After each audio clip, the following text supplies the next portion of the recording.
This is the audio edition of Mobile Fix for December 6th. Read the email version with all the links at addictivelondon.com. D2C. The Adobe measurement of the Black Friday weekend now has day-by-day data for the U.S., with Black Friday at $7.4 billion and Cyber Monday at $9.4 billion. Mobile sales on the Friday were $2.9 billion and are growing even faster than the total. Driving those sales was helped by 2 billion emails sent through MailChimp on the Monday. But there is a darker side to this customer dialogue. More and more DTC brands are using text and even phone calls to follow up on site visits. Telemarketing has a poor reputation in the offline world for good reason. People hate being bothered. But it's just successful enough for some people to keep using it. It's back to an old favorite of ours, the missing metric. Business is diminished because we cannot measure when we piss someone off. If we could, life would be very different, ads would be better, marketing messages would be better and shop staff much sharper. This breakdown of DTC metrics is a good read, but we need to remember that lifetime value is, for many businesses, a guess. And whilst a text or call may make a sale, it's unlikely to improve customer retention. Fake reviews are a thing, and this neat piece looks at brands that have been caught manipulating reviews. How they did it shows why it's so hard to stamp out this practice. More news around live video selling. Good thinking from VCA16Z on video commerce in general and live video, which draws on learnings from China, and coverage of how Amazon are encouraging live video. And TikTok have changed the rules on gifting and live streams, making it for over 16s only. Personalization. Lots of debate over the merits and otherwise of personalization. Readers know my view, and I'm with the Anna when they call it as the marketing word of the year. Lots of good quotes on why, and this was my favorite. We're all striving to show value to customers in a way that's relevant to them. Technology is changing the way marketers are able to do so, and we're all united by our efforts to showcase personalization. Yet Gartner predicts 80% of marketers will abandon personalization efforts by 2025. Why? Because it's being done poorly. Personal data has long been the fuel that fires marketing at every stage of the customer journey, and the drive to find new forms of fuel and devise new ways to leverage them seems to be boundless, said Charles Galvin, Senior Director Analyst in the Gartner for Marketers practice. However, this quest has failed to meet marketers' ambitions and, in some cases, has backfired, as consumers both directly and indirectly reject brands' overtures. The clever people at Spotify show us how to do it well, adding real value and driving conversations with smart personalization. Mine was the Carter's album, highly recommended. #AdTechPerfectStorm. The arms race against the browsers is intensifying. The IAB Universal ID is going to be blocked in Firefox, and it seems it is unlikely to work on Safari either.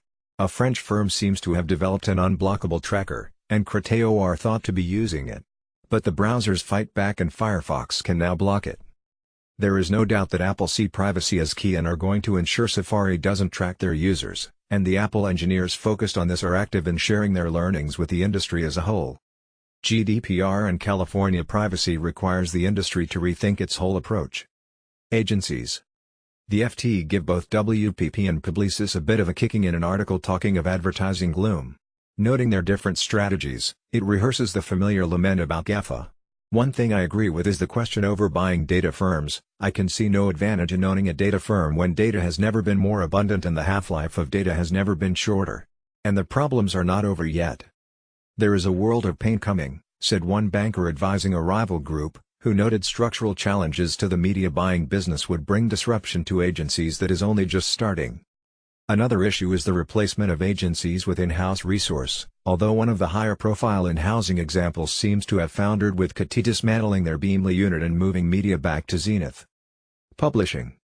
As cookies and privacy reinvent the digital ad business, those media brands that can aggregate valuable audiences are going to start to get a fairer share of ad revenue. The Telegraph is making good progress on their journey to be a subscription business. They now have 418K subscribers and the majority will be digital by the end of this year. As speculation about a sale grows, the synergies with the right buyer could be really interesting. The Economist is another UK success story. Switching their social strategy from one of distribution of stories to driving traffic to stories has worked out well. Some good insight here. The economics of media brands remains a challenge, and blending ad revenue with subscription revenue is still the favored strategy.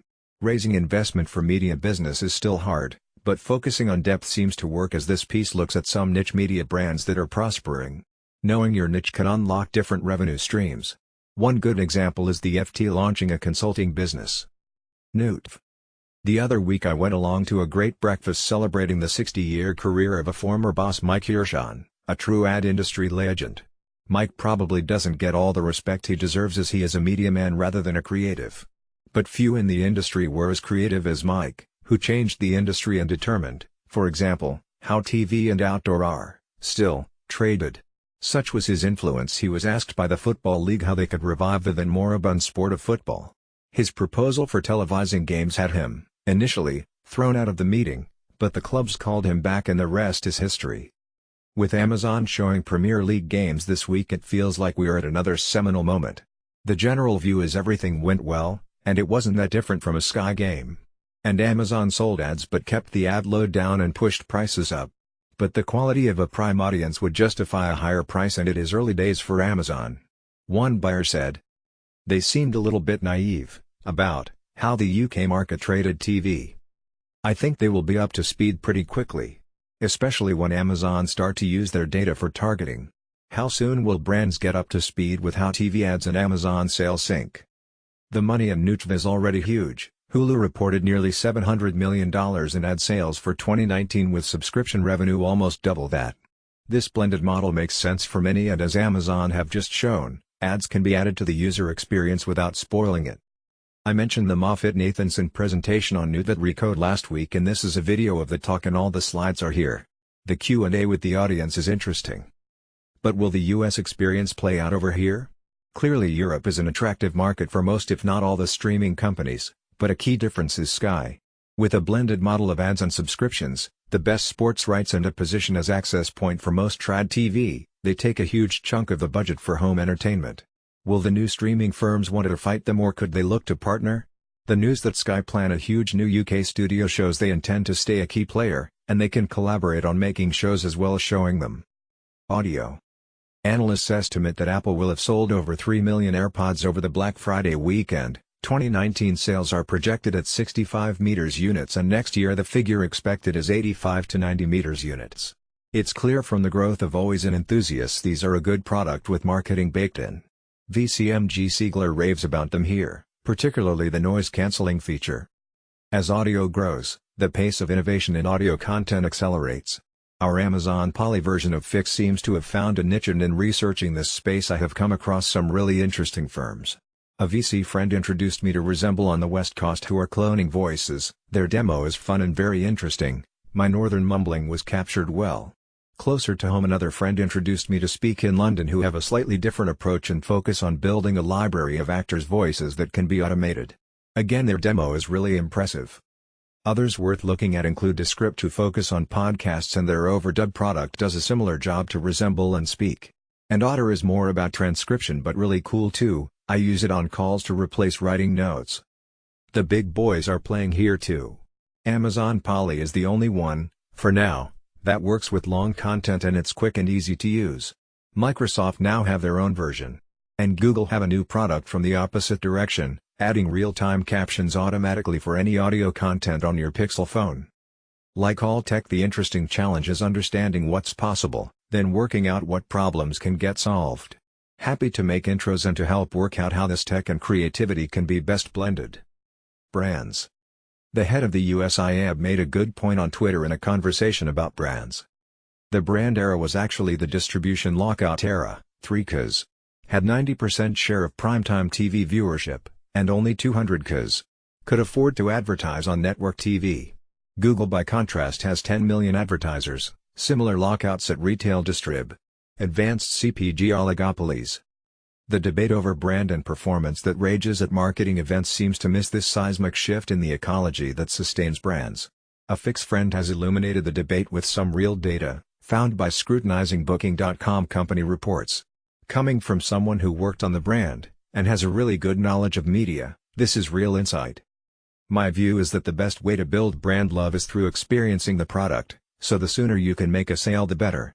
And as we all know, and Nick confirms, you get the best result by finding the right blend, rather than going with one or the other. We see confirmation that market conditions are tough with the resignation of the CEO of their main rival Expedia. Google are flexing their muscles in travel and the industry has to rethink their approach. If you didn't watch the Chamath interview we shared last week, it's worth a look as he gets into what Google are doing in travel. 3.30 minutes in. Quick reads. Isobar have a good report on augmented humanity. Snap are helping influencers build new AR lens. And if you haven't played with their Time Machine lens, watch Stormzy use it here. Amazon partner with Verizon on 5G.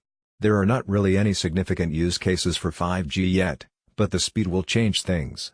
What takes an hour now will take a minute. And what takes a minute now will take a second. And a report on how Amazon are impacting financial services. Larry and Sergey quit Google. Again, the Chamath explanation of how he sees Google gives some context to this move. The new Comscore State of Mobile is a good read. As are the media predictions from Cantor. The clever people at Tortoise have a good report on AI. Are dark kitchens that smart? Finally, I wrote an article on neuroscience and contextual creative which you may find interesting. And it's getting close to Christmas, so it's time to share our soulful Christmas playlist. Play it loud.